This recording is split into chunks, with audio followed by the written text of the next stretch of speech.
Sir असल में जो वो भाई पकड़ के रखेंगे ना तो वो ऊपर नीचे हो जाते तो कोई नहीं, इधर देखेंगे इधर देखेंगे। सुन तू इधर देख और उसको पकड़ के रख बस जी सर। ऐसे, और ऐसे ना तो सुन ना यार, ऐसे ना तो ऐसे कर लो, ऐसे कर नो, हाँ बस अब ठीक है, कम से कम तुम्हारे पास वो तो है ना, कुशन तो है। अच्छा भाई दोबारा सो बिस्मिल्लाह। जैसे मैंने कहा इस चैप्टर के अंदर कंज्यूमर थ्योरी के अंदर हमने क्या पढ़ना है, बेसिकली कंज्यूमर इक्विलिब्रियम पढ़ना है। कंज्यूमर इक्विलिब्रियम का क्या मतलब है? नहीं, सो कंज्यूमर इक्विलिब्रियम का क्या मतलब है? कंज्यूमर इक्विलिब्रियम का मतलब है where there is no tendency for consumption to change. मतलब जैसे मैंने कहा अगर मैं 3 पानी की बॉटल्स कंज्यूम कर रहा हूं तो मैं 3 पानी की बॉटल्स ही कंज्यूम करूंगा एज लॉन्ग एज मैं अपने इक्विलिब्रियम पे हूं। तो अब आप पूछ सकते हैं सर ये इक्विलिब्रियम कैसे निकलेगा? उसके लिए आई एम गोना मूव और open up the last page of my notes, क्योंकि मैंने एक this I made this sort of a summary table of all the important things that we will study during the course of this chapter. ठीक है, याद रखें consumer equilibrium, क्योंकि ये chapter consumer theory का है जिसमें कंज्यूमर इक्विलिब्रियम निकालना है। कंज्यूमर इक्विलिब्रियम के लिए 2 अप्रोचेस चाहिए हमें, और ये सेपरेट अप्रोचेस है। हाँ एक दूसरे से का लिंक तो है, जिस तरह एएस इकोनॉमिक्स का A2 के साथ लिंक तो है obviously, right, but these are 2 separate approaches, right.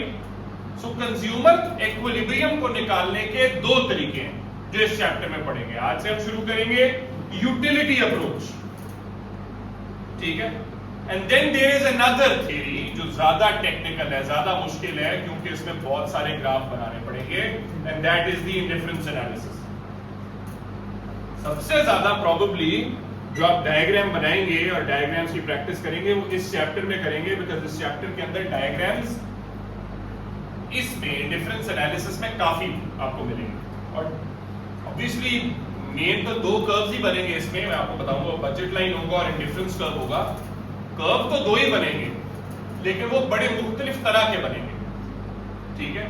So probably we will study 10 to 12 diagrams इसी के अंदर से, राइट। लेकिन ये इंशाल्लाह हम शुरू करेंगे probably by the end of this week. आज मैं आपको शुरू करवाऊंगा यूटिलिटी अप्रोच से कंज्यूमर इक्विलिब्रियम कैसे निकालते हैं। दिस इज रिलेटिवली इजियर, ये मैथमेटिकल है लेकिन कोई इतनी ज्यादा कैलकुलेशंस नहीं है, स्ट्रेट फॉरवर्ड सी चीज, ठीक है। वो इंशाल्लाह मैं आज आपको करवाता हूं।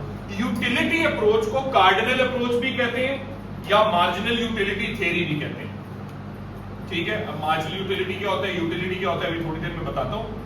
हम यूटिलिटी अप्रोच से कंज्यूमर इक्विलिब्रियम फर्दर 2 तरीके से निकालेंगे। 2 अंदर लॉज है इसके।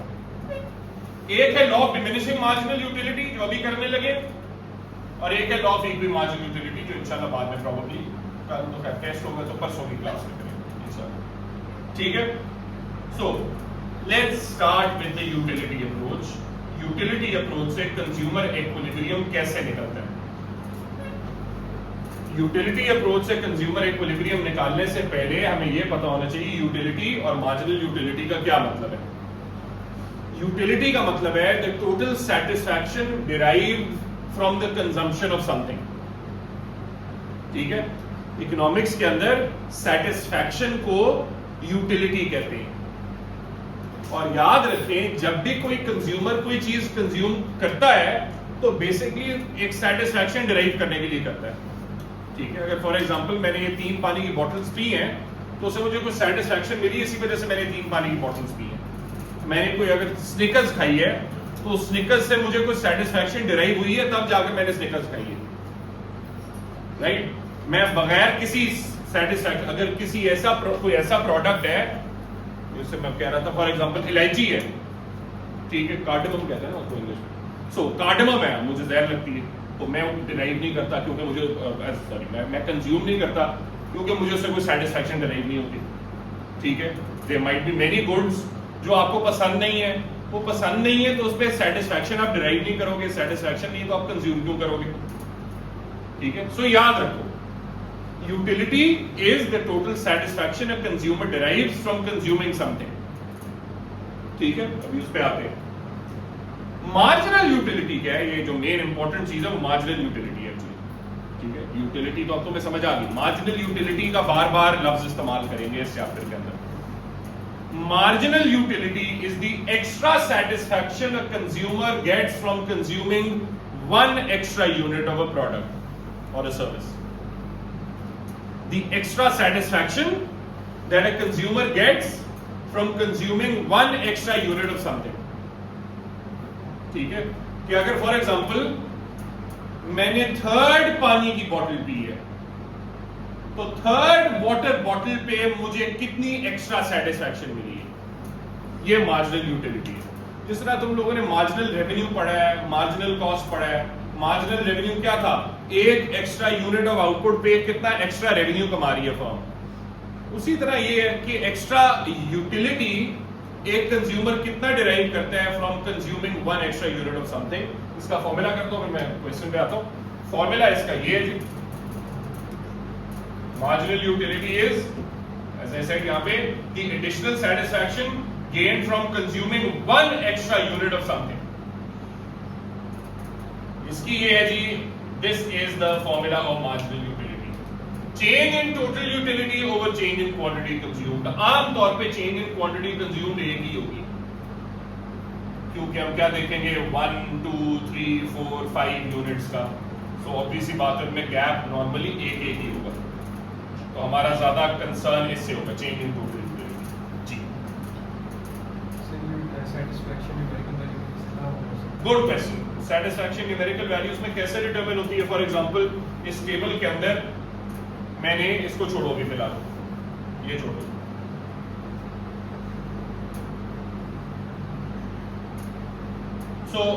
इस टेबल के अंदर कंजम्पशन और टोटल यूटिलिटी के फिगर्स लिखे हैं मैंने। इब्राहिम ने पूछा कि सर ये जो टोटल यूटिलिटी के फिगर्स आपके पास आए हैं, इनकी न्यूमेरिकल वैल्यूज कहां से आई है? The answer to that is, इनकी न्यूमेरिकल वैल्यूज निकलती पहले तो यूनिट याद रखो। यूटिलिटी का यूनिट होता है यूटिल्स, जिस तरह वेट का होता है पाउंड्स या केजीज होगा, हाइट का यूनिट होता है या डिस्टेंस का यूनिट होगा मीटर्स फॉर एग्जांपल। उसी तरह यूटिलिटी का जो यूनिट है उसको यूटिल्स कहते हैं। ठीक है, अब ये कैसे निकलता है? ये निकलता है बेसिकली अंदाजों से। क्वेश्चनर्स फिल करवाएंगे लोगों से, ठीक है, लोगों की स्पेंडिंग पैटर्न को देखेंगे, उस हिसाब से अंदाजा लगाएंगे, अपनी तरफ से वैल्यूज असाइन करेंगे कि अच्छा यार इस बंदे का स्पेंडिंग पैटर्न चेयर्स पे बहुत ज्यादा है, तो इसका मतलब है पहली चेयर इसने ली तो इसका जो मार्जिनल जो एक्स्ट्रा सेटिस्फैक्शन है वो बहुत ज्यादा होगी, या टोटल यूटिलिटी बहुत ज्यादा होगी, एंड सो ऑन। ठीक है, लेकिन जो ज्यादा तरीका इस्तेमाल होता है यूटिलिटी के न्यूमेरिकल वैल्यूज को असाइन करने के लिए, वो क्वेश्चनर्स होते हैं। तो क्वेश्चनर्स पे आप फिल करते हो। ठीक है, ये क्वेश्चन ओके। सो ये हो गया जी टोटल यूटिलिटी का डेटा आपको दिया हुआ है। अब हमने निकालना है मार्जिनल यूटिलिटी। आमना, फर्स्ट वाटर बॉटल की मार्जिनल यूटिलिटी कितनी होगी? फर्स्ट की, गुड, 10। क्योंकि जब आप कोई पानी की बोतल कंज्यूम नहीं कर रही तो आपकी यूटिलिटी भी उस पर ऑब्वियसली जीरो है। तो फर्स्ट में ऑब्वियसली बात है जो एक्स्ट्रा यूटिलिटी आई है वो 10 है। हमजा, सेकंड वाटर बॉटल की मार्जिनल यूटिलिटी कितनी है? 8। 2 की 18 है, राइट, लेकिन सेकंड में एक्स्ट्रा कितनी आई है? 8 सॉरी। ठीक है इब्राहिम, थर्ड की एक्स्ट्रा यूटिलिटी कितनी है? थर्ड की मार्जिनल, हाँ तेरा ही नाम है ना इब्राहिम, वो इब्राहिम। थर्ड की मार्जिनल यूटिलिटी कितनी है? सुन नहीं रहा ना है? 13। वो खुदा का खौफ कर, ये कौन तुझे बताई जा रहा है? सादात बता रहा है। सादात, थर्ड की मार्जिनल यूटिलिटी कितनी है? उसको तो तूने गलत बताया। बहुत पता है, तेरे जैसे दोस्त ना ही मिले किसी को।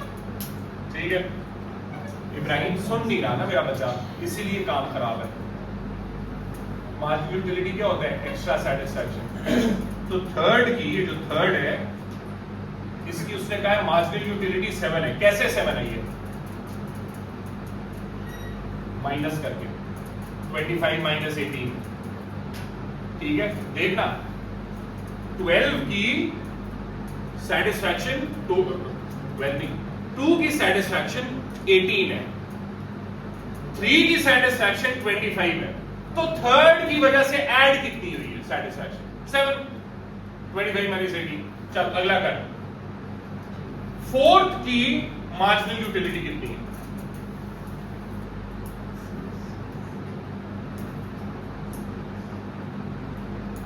क्या चीज समझ नहीं आ रही है?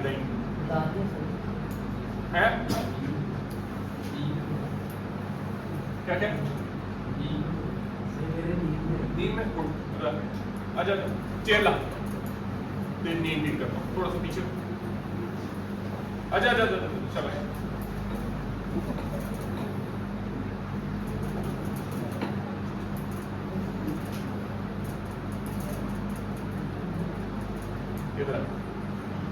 इब्राहिम अगर टेस्ट होता अभी नींद में देता।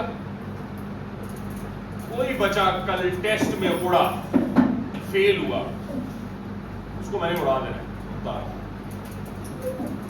इब्राहिम सुधरे? कोई बच्चा कल टेस्ट में फेल हुआ, एक और दिन मिल गया तुम लोगों को, तो मैंने छोड़ना नहीं है कसम से। क्या कर सकता हूँ ऐसे में? वो एक सादात कह रहे सर देखी जाएगी, आप क्या कर लेंगे? चपेट मारेंगे, क्या जूती मारेंगे, आपकी कंप्लेन हो जाएगी, आपको फारिग कर देंगे, तो नुकसान तो आपका ही होगा। है प्यार से लगता है मैं, लेकिन प्यार तो तुझे दे नहीं सकता, ठीक है? तो वो वाला सिस्टम मेरा नहीं, लेकिन चपेट भी मैं नहीं मार सकता। क्या कर सकता हूँ? ये बिस्ती करूंगा, थोड़ी ज्यादा करूंगा, और मैं सतिया के ऑफिस ले जाऊंगा, सतिया से कहूंगा थोड़ी आप भी बिस्ती करें, फिर वालिदैन को शायद बुला लें, यही हो सकते हैं। और क्या कर सकता हूँ? इब्राहिम को भी पता है, अफसर आपको भी पता है चपेट को आप मार नहीं सकते, झाड़ू भी हम नहीं मार सकते। पुराने जमाने में तो झाड़ू भी मारा करते थे, अब तो क्या यार, अब तो टीचर से आपने डर दहशत ही छीन ली है। ये बर्गर बच्चे बन गए ना मोमेंट की तरह, काम खराब हो गया। क्यों भाई? मोमेंट ठीक है, सही कह रहा।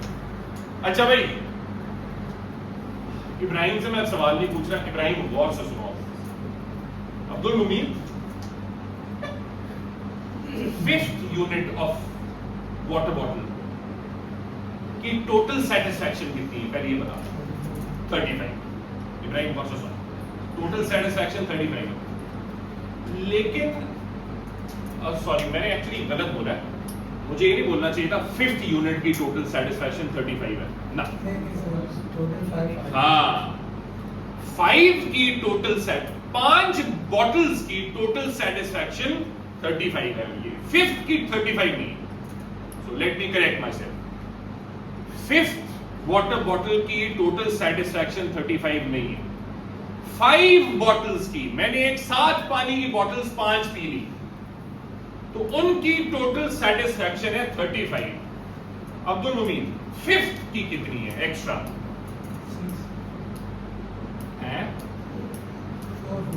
4। 35 माइनस 31, ठीक है। इब्राहिम मुझे बताएगा, अच्छा वाला इब्राहिम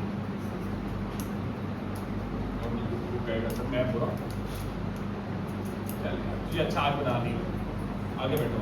6th वाटर बॉटल की मार्जिनल यूटिलिटी कैसे? शाबाश, 37 माइनस 35। इब्राहिम तुझे अब समझ आ रही है?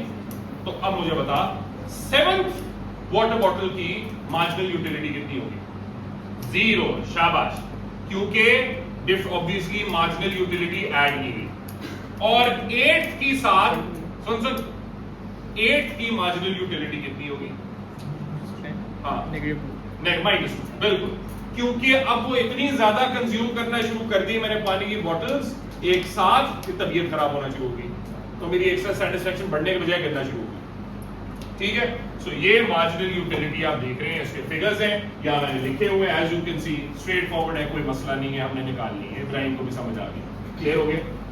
आई होप सबको समझ आ गई। जी, यूटिलिटी से डिमांड इम्पैक्ट होती है, करेंगे अभी, बड़ा अच्छा सवाल है। यूटिलिटी से डिमांड इंपैक्ट होती है। एक्चुअली यूटिलिटी और कंज्यूमर थ्योरी के बहुत जो कॉमन सवाल आते हैं वो ये कि डिमांड कर्व डिराइव करें थ्रू द यूटिलिटी अप्रोच या थ्रू द इंडिफरेंस एनालिसिस, उस पे आएंगे इंशाल्लाह। ठीक है, अच्छा जी, एक चीज आप गौर से देख रहे होंगे इधर, मरियम मुझे मेरा बच्चा बता, कंसिस्टेंटली मार्जिनल यूटिलिटी क्या होती जा रही है? कम होती जा रही है। ये कोइंसिडेंस नहीं है, this is not a coincidence. ठीक है, ये this actually proves a law, that law is the law of diminishing marginal utility. ठीक है, law of diminishing marginal utility ये कहता है, with continuous and successive use of any commodity, the marginal utility derived from the extra unit is always less than the marginal utility derived from the previous unit. मतलब पिछले की marginal utility अगले की marginal utility से ज्यादा है, अगले की पिछले से कम है। क्यों? कॉमन सेंस ये कहती है, कॉमन सेंस ये कहती है कि, और assumption ये है कि with continuous use, successive use, ये नहीं कि मैंने एक पानी की बोतल पी फिर मैंने 2 घंटे की ब्रेक ली, नहीं, एक पानी की बोतल पी फिर दूसरी फिर तीसरी, ये साथ साथ हो रहा है। सिमिलरली अगर मैं चॉकलेट्स की बात करूं, मैंने एक स्निकर्स खाई, 2 स्निकर्स के साथ दूसरी खाई, फिर साथ में तीसरी, फिर साथ में चौथी, तो जो एक्स्ट्रा सेटिस्फैक्शन होगी वो पहली दफा तो आपको अगर प्यास लगी है, आपको पानी आपने पिया है तो सेटिस्फैक्शन बहुत ज्यादा थी, एक्स्ट्रा सेटिस्फैक्शन पहली दफा, दूसरी दफा भी ठीक है लेकिन पहले से कम है। लेकिन जब आप 7वीं पानी की बोतल पी रहे हो एक साथ, तो अब आपकी तबीयत खराब होना शुरू हो जाएगी, आप कहोगे यार ये अब ज्यादा हो गया। The same goes with chocolates, कोई भी चीज ले लो, फेवरेट से फेवरेट तरीन चीज क्यों ना ले लो, चाहे वो खाने की हो, पहनने की हो, कुछ भी हो, राइट, मार्जिनल यूटिलिटी ने गिरना ही है, except for some rare goods. कुछ रेयर कलेक्टिबल्स होते हैं ना, जिस तरह डायमंड्स हो गए, कॉइन्स हो गए, लोग कॉइन्स कुछ कलेक्ट करते हैं जो बड़े रेयर कॉइन्स होते हैं, एंटीक्स होते हैं, वो आप जितना कलेक्ट करोगे उतनी सेटिस्फैक्शन होगी आपको, उससे law of diminishing marginal utility affect नहीं होती। ठीक है, लेकिन बाकी जितने भी गुड्स हैं उन सब गुड्स पे assumption यही है कि law of diminishing marginal utility apply होती है, मतलब जैसे जैसे कंजम्पशन बढ़ेगी मार्जिनल यूटिलिटी गिरेगी। This is true for all the goods. ठीक है, लेकिन यहां पे कुछ assumptions हैं जो law of diminishing marginal utility लेती है, जैसे कि इसमें कोई इंटरवल्स नहीं है कंजम्पशन में, मतलब एक साथ कंजम्पशन हो रही है। ठीक है, इसके अलावा हम अज्यूम करते हैं इनकम और टेस्ट और वेदर और प्राइस ऑफ सब्स्टिट्यूट्स और वो सारी चीजें जो डिमांड को शिफ्ट करती हैं, वो फिलहाल हम अज्यूम कर रहे हैं क्या है, फिक्स्ड, कांस्टेंट, सेंट्रस पैरेलस। ये बहुत बड़ी assumption है और ये आगे पढ़ेंगे, ये लिमिटेशन भी है एसपीडी की। ठीक है, ये कुछ चीजें हैं जो हम assumption लेते हैं, लेकिन रेयर गुड्स पे ऑब्वियसली ये अप्लाई नहीं होता। समझ आई? हाँ साहब, सर आपने क्या डिमिनिशिंग मार्जिनल यूटिलिटी सब कुछ सब एडिक्टिव गुड्स जो है, ड्रग्स जो, उस पे भी होगा, क्योंकि देखिए आप फॉर एग्जांपल अगर एक इब्राहिम चरस पीता है, शायद मतलब सॉरी मेरा गलत, सॉरी प्लीज माइंड ना करिएगा, मैंने कहा इब्राहिम चरस पीता अगर तो मैं एक एग्जांपल देगा, ठीक है ना, आपको मैं कह नहीं रहा क्या, ठीक है, मैंने कहा फिर आखिर में आप ये ना कह सकते मुझे बोतान लगाता है, तो मत लगाइए। ठीक है, सो लेट्स सपोज इब्राहिम जो है वो कहता है मैं यार आज चरस पीता हूँ, वो 1 छुट्टा लगाता है, 2 लगाता है, 3 लगाता है, 4 लगाता है, आहिस्ता आहिस्ता पहले छुट्टे का मतलब वो फिर आप वापस नहीं आता, ये समझ रहे हैं ना, इसको क्योंकि ज्यादा बेहतर पता होगा अगर ये उस एग्जांपल पे पूरा उतरे कि वो जो पहले छुट्टे का मजा होगा वो शायद चौथे या 5वें का नहीं होगा, क्योंकि वो एक हाई पे आप ऑलरेडी आ चुके होते हो, और फिर at the end of the day, मतलब इन ऑल सीरियसनेस, कि जब आपको जितने मर्जी भी ड्रग्स करो अल्टीमेटली तबीयत तो खराब होनी है, और वो जो लेवल ऑफ सेटिस्फैक्शन जो पहले पे था या दूसरे पे था वो 5वें 6ठे उस पर नहीं होगा। तो इवन एडिक्टिव, चल वो मैं पीजी एग्जांपल दे देता हूँ, एडिक्टिव गुड्स में क्या ये सॉफ्ट ड्रिंक्स भी हो सकती हैं, थोड़ी बहुत एडिक्टिव होती हैं। ठीक है, अब एक कोक पियोगे, अब पहली कोक पे बहुत ज्यादा मजा होगा कंपेयर टू 5वीं कोक जो एक साथ ही पी ली आपने, ऑब्वियसली वो बात तो नहीं हो।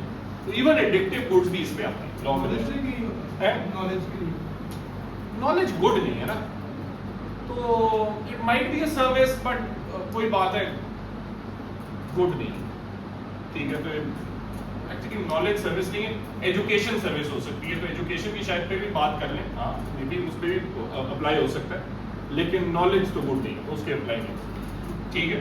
सो ये हो गया जी law of diminishing marginal utility. अच्छा, अब आते हैं हम कंज्यूमर इक्विलिब्रियम पे using the law of diminishing marginal utility. बहुत जरूरी है, जिस तरह मैंने कहा है, उससे पहले तुम्हें ये ग्राफ पता होना चाहिए। ये ग्राफ ऑलरेडी पढ़ चुके हैं, किसमें पढ़े? इसके अंदर, इस टेबल के अंदर। एज यू कैन सी, अच्छा भाई मरियम, टोटल यूटिलिटी का जो ग्रेडियंट है वो क्या होगा? शाबाश, याद रखो किसी भी टोटल का ग्रेडियंट क्या होता है? मार्जिनल। तो टोटल यूटिलिटी का ग्रेडियंट क्या होगा? Marginal utility. तो as you can see total utility का यहां ग्रेडियंट पॉजिटिव है, इंक्रीज हो रहा है ना, इंक्रीज का मतलब पॉजिटिव हो रहा है ग्रेडियंट। तो जब ग्रेडियंट पॉजिटिव है इसका मतलब मार्जिनल यूटिलिटी भी पॉजिटिव होगी, फॉल जरूर कर रही है बट पॉजिटिव है। लेकिन यहां के बाद टोटल यूटिलिटी फॉल करना शुरू हो गई, इसका मतलब ग्रेडियंट क्या हो गया? नेगेटिव। तो मार्जिनल यूटिलिटी पर क्या एक्सपेक्ट कर रहे हैं? यहां पे क्या हुई होगी? नेगेटिव। मार्जिनल यूटिलिटी नेगेटिव होगी। और जब टोटल यूटिलिटी पीक पे है, तो जब एक कर्व पीक पे होती है ना, वो सबसे फ्लैटेस्ट होती है, वहां पे फ्लैट का मतलब उसका ग्रेडियंट जीरो होता है, तो मार्जिनल यूटिलिटी यहां पे क्या है? जीरो।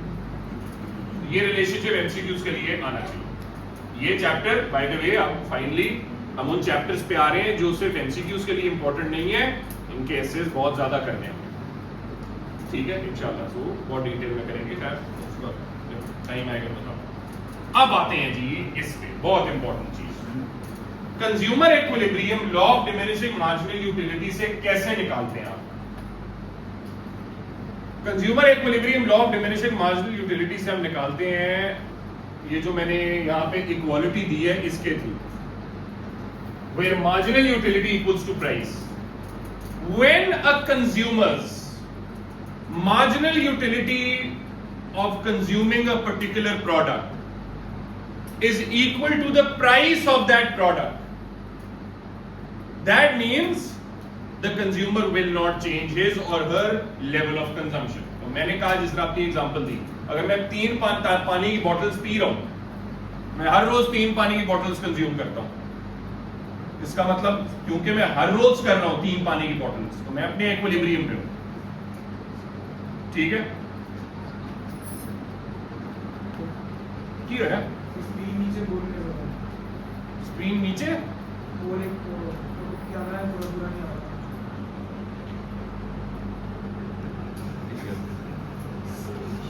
सो दोबारा, कंज्यूमर इक्विलिब्रियम कहां अचीव होगा? जब एज आई सेड, मैं 3 पानी की बॉटल्स कंज्यूम कर रहा हूं, तो वो इसका मतलब है मैं अपने इक्विलिब्रियम पे हूं, क्योंकि वो चेंज नहीं हो रही कंजम्पशन। याद रखो, जब कंजम्पशन चेंज नहीं हो रही इसका मतलब इक्विलिब्रियम पे हो। ये कब होता है? Law of diminishing marginal utility ये कहती है कंज्यूमर अपने इक्विलिब्रियम पे है, where marginal utility of a product is equal to the price of the product, ठीक है। मार्जिनल यूटिलिटी का क्या मतलब है? Extra satisfaction. प्राइस का क्या मतलब है? Extra cost. तो अगर मैं पानी की बॉटल्स कंज्यूम कर रहा हूं और जब तक मेरी एक्स्ट्रा सैटिस्फैक्शन एक्स्ट्रा कॉस्ट के इक्वल है, मतलब साथ मेरी मार्जिनल यूटिलिटी प्राइस के इक्वल है, तो क्या मेरे पास इंसेंटिव है कंजम्पशन बढ़ाने का?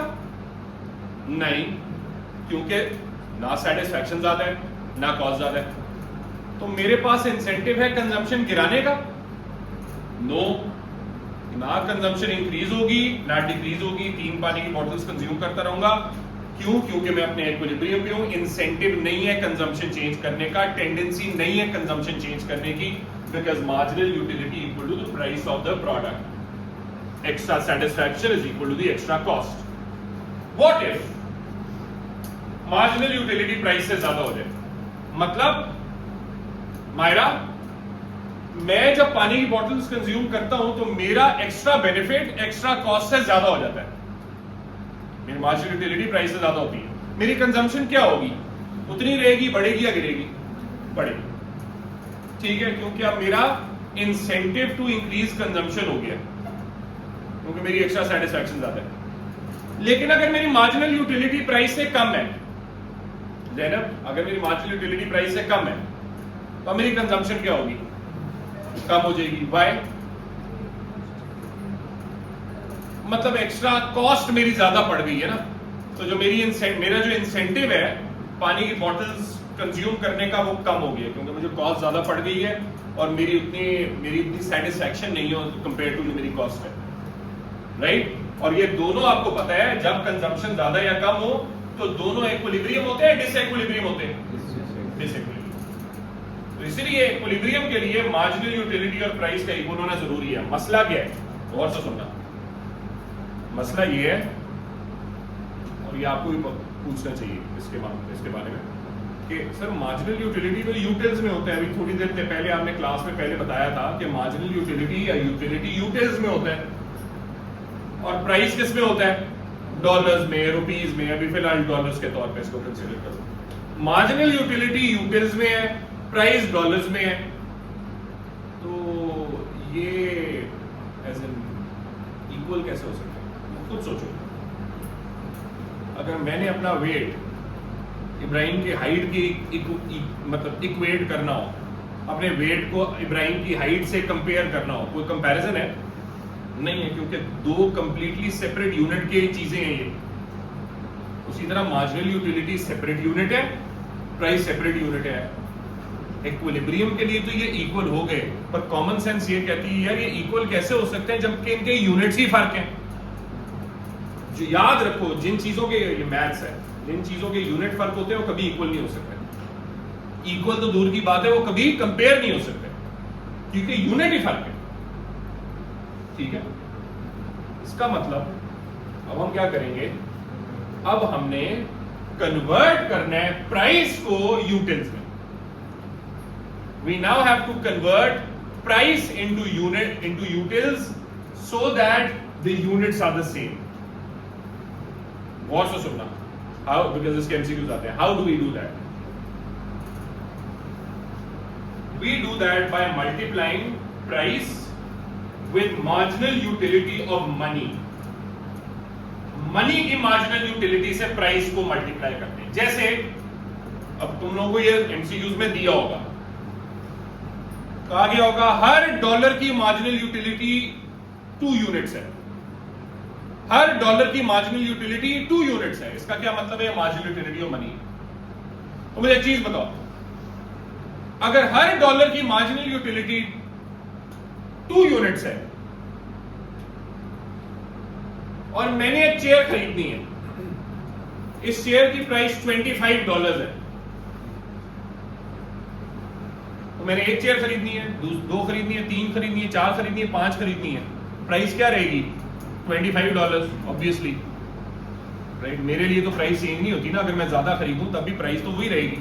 मैं मार्केट में जाऊंगा, ये तो ऐसा तो नहीं होगा कि मैंने एक चेयर लेनी है तो 25 की होगी, 5 चेयर्स लेनी है तो वो 20 की हो जाएगी। बल्क में डिस्काउंट तो मिलते हैं लेकिन हम अज्यूम करें नहीं हो रहा। ठीक है, तो मैंने चेयर्स खरीदनी है, हर चेयर की प्राइस है $25 और मार्जिनल यूटिलिटी ऑफ मनी 2 है, तो उस चेयर की प्राइस यूटिल्स में कितनी होगी? हाँ, 50। कैसे 50 आया? 25 इंटू 2। सिंपल, ये तरीका, राइट? अब इसको याद रखना है। मैं ये आपके साथ ये क्वेश्चन करने लगा, ठीक है? सो तो अभी छोड़े फिलहाल, ये इंपॉर्टेंट नहीं है अभी ये इंपॉर्टेंट है। इन 2 कॉलम्स पे फोकस करें। एक क्वेश्चन दिया हुआ है जिसमें वी हैव चेयर्स, 1 2 3 4 चेयर्स हैं। आपने बताना है, और आपको ये दिया हुआ है, मार्जिनल यूटिलिटी दिया हुआ है। आपने बताना है ये कंज्यूमर कितनी चेयर्स कंज्यूम करेगा, 1 2 3 या 4। मार्जिनल यूटिलिटी आपको दी हुई है और हर चेयर की प्राइस दी हुई है $6, $6। हर चेयर की प्राइस दी है $6 और आपको मार्जिनल यूटिलिटी ऑफ मनी भी दे दी है 2। मार्जिनल यूटिलिटी ऑफ मनी भी दे दी है प्राइस भी दे दी है हर चेयर की। पहले आपने क्या करना है, ये तो आपके पास दिया हुआ है, वरना अगर कभी कभी ये भी नहीं दिया होता मार्जिनल यूटिलिटी, फिर क्या दिया होगा, टोटल यूटिलिटी दिया होगा। तो पहला और ये एमसीक्यू आपके साथ दो करता हूं। टोटल यूटिलिटी दिया होगा, उस टोटल को कन्वर्ट करना होगा मार्जिनल यूटिलिटी में, तो ये मार्जिनल यूटिलिटी में आप कन्वर्ट कर लोगे, ठीक है। अच्छा, फिर उसके बाद आपने प्राइस को कन्वर्ट करना है यूटिल्स में। कैसे करेंगे, 6 प्राइस है और 2 क्या था, marginal utility of money. 6 into 2 क्या हो गया 12। ये 12 क्या है, 12 क्या है ये, मार्जिनल यूटिलिटी ऑफ मनी। ना ना ना ना, ये क्या है, प्राइस है यूटिल्स में। ये 12 मार्जिनल यूटिलिटी ऑफ मनी नहीं होता, 2 थी, 12 है प्राइस इन यूटिल्स, ठीक है। अच्छा, तुम देख रहे हो यहाँ पे ये 12 है, ये भी 12 है, ये भी 12 है, ये भी 12 है, ठीक है। ज़ैनब कह सकती है सर ये 6 into 2 तो समझ आती है, ये 6 into 2 क्यों नहीं है, ये 6 into 3 क्यों नहीं है, ये 6 into 4 क्यों नहीं है, क्योंकि क्वांटिटीज इतनी है। उसका जवाब क्या है, उसका जवाब ये हम प्राइस देख रहे हैं, टोटल रेवेन्यू और टोटल कॉस्ट नहीं देख रहे, प्राइस देख रहे हैं। तो प्राइस हर चेयर की कितनी है, $6। 12 तो यूटिल्स में होगी ना, लेकिन प्राइस हर चेयर की कितनी है, $6, ठीक है। तो आप 2 लेते हो, 3 लेते हो, 4 लेते हो, 5 लेते हो, हर चेयर पे कितनी प्राइस दोगे, $6। और यूटिल्स में कितनी दोगे, 12 यूटिल्स। तो आप मुझे बताओ ये कंज्यूमर कितनी चेयर्स कंज्यूम करेगा, हाँ,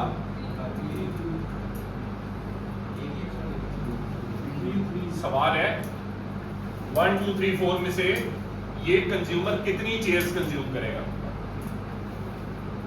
क्या जवाब है, 3। क्या मुश्किल है इसमें, मार्जिनल यूटिलिटी और प्राइस इक्वल होने चाहिए, तो वो कहां पे इक्वल है, जब यूनिट 3 है, कंजम्पशन 3 है। इसका मतलब ये कंज्यूमर 3 यूनिट्स कंज्यूम करेगा चेयर्स के, समझ नहीं आई है। प्राइस को कन्वर्ट कर रहे हैं ना मार्जिनल यूटिलिटी में, सॉरी क्या कह रहा हूं, प्राइस को कन्वर्ट करें यूटिल्स में। कैसे कर रहे हैं, प्राइस है उसको मार्जिनल यूटिलिटी और मनी से मल्टीप्लाई करनी है। तुम कह रहे हो क्यों मल्टीप्लाई किए, कैसे किए, प्राइस की $6, मार्जिनल यूटिलिटी और मनी की 2, इन दोनों को मल्टीप्लाई करो, आंसर कितना आता है, 12 12 12 12, क्योंकि प्राइस तो कांस्टेंट रहती है ना, जितने मर्जी आपने कंजम्पशन करना। हाँ, प्राइस बाय द वे तुम कैसे हो, प्राइस कांस्टेंट कैसे, प्राइस तो चेंज होती रहती है, डिमांड एंड सप्लाई से होती है, लेकिन एक कंज्यूमर के लिए तो नहीं होती ना, तो मार्केट के लिए होती है, राइट। तो इसीलिए प्राइस है वो ये, इसीलिए इधर देखो बाय द वे, ये प्राइस लाइन है, ये मार्जिनल यूटिलिटी है। इक्विलिब्रियम कहां पे है, जहां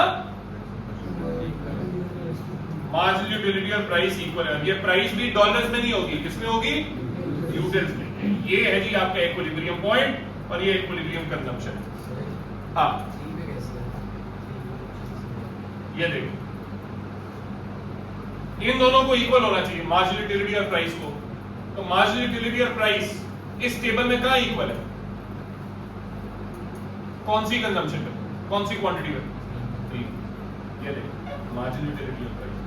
लेकिन प्राइस इन यूटिल्स निकालना है ना, डॉलर्स में नहीं करना है, ये तो कोई इसका कोई कंपैरिजन नहीं, ठीक है। ठीक है ना, करें एक काम करते हैं, मैं ये सवाल कर लूं,